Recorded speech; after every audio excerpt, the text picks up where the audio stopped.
ഒരു weekly planar ഉണ്ടാക്കിയാലോ എന്ന് വെച്ചാൽ ഓരോ ദിവസവും ചെയ്യാനുള്ള കാര്യങ്ങളൊക്കെ ഒന്ന് പ്ലാൻ ചെയ്ത് എഴുതി വെക്കുന്ന ഒരു ബോർഡ്. കുട്ടികൾക്കും മുതിർന്നവർക്കും ഒരേപോലെ യൂസ്ഫുൾ ആയിട്ടുള്ള ഒരു ഐറ്റം ആണ് കേട്ടോ ഇത്. ഇതേപോലെ ഒരു ഷീറ്റ് എടുക്കുക. A4 സൈസ് പേപ്പർ മതി, കളർ വേണമെന്ന് ഒരു നിർബന്ധമില്ല കേട്ടോ. ഇനി അതൊന്ന് കാർഡ് ബോർഡിലേക്ക് ഒട്ടിച്ചു കൊടുക്കുക.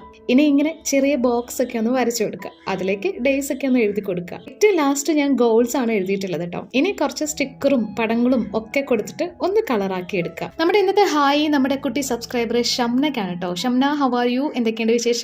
സുഖാണെന്ന് വിചാരിക്കുന്നു. അപ്പോൾ ഓരോ വീഡിയോയുടെയും താഴെ കമന്റിൽ വന്നിട്ട് നിങ്ങൾ ഓരോ ഐഡിയാസ്, പുതിയ വീഡിയോസിനുള്ള പുതിയ ഐഡിയാസ്, സജഷൻസ് ഒക്കെ പറയുന്നൊക്കെ ഞാൻ കാണുന്നുണ്ട്. പറ്റുന്ന പോലെയൊക്കെ ഞാൻ ചെയ്യാനായിട്ട് ശ്രമിക്കാം കേട്ടോ. അങ്ങനെ നമ്മുടെ പ്ലാനർ റെഡി ആയിട്ടുണ്ട്. ഇനി ഇതിലേക്ക് ഒരു ട്രാൻസ്പെറന്റ് ഷീറ്റ് സ്റ്റിക്ക് ചെയ്ത് കൊടുക്കുക. അങ്ങനെയാണെങ്കിലാണ് നമുക്ക് എഴുതി കഴിഞ്ഞിട്ട് വീണ്ടും അത് മായ്ച്ചിട്ട് എഴുതാനായിട്ട് പറ്റുള്ളൂ. പിന്നെ ഇതിൽ എഴുതുന്ന സമയത്ത് വൈറ്റ് ബോർഡ് മാർക്കർ ഉപയോഗിക്കുന്നതായിരിക്കും കൂടുതൽ നല്ലത്. അതായിരിക്കുമ്പോൾ നമുക്ക് പെട്ടെന്ന് തന്നെ മായ്ച്ച് കളയാൻ പറ്റും. കണ്ടില്ലേ? അപ്പോൾ നമ്മുടെ വീക്ക്ലി പ്ലാനർ ഇഷ്ടമായിട്ടുണ്ടെങ്കിൽ ലൈക്ക് ചെയ്യുക, എന്തെങ്കിലുമൊക്കെ ഒന്ന് കമന്റ് ചെയ്യുക. ചാനൽ ഇഷ്ടമായിട്ടുണ്ടെങ്കിൽ ഒന്ന് സബ്സ്ക്രൈബ് ചെയ്ത് സപ്പോർട്ട് ചെയ്തേക്കുക.